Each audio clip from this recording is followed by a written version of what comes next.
Genesis 13, we see Abram, he has separated from his nephew Lot. They have gone their separate directions, and now Abram is kind of doubling back on himself. He's heading back to Shechem, which is where he was in chapter 12.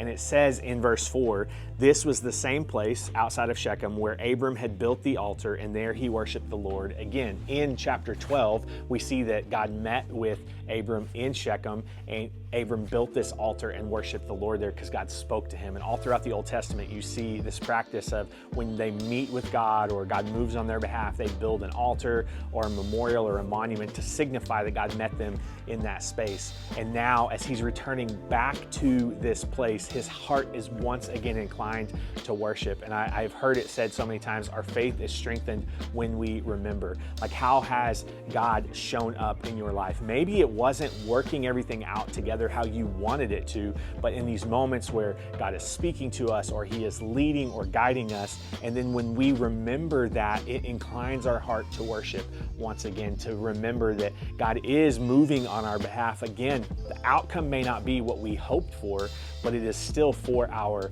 good. Where can you remember today and be inclined to worship? I'll see you for chapter 14.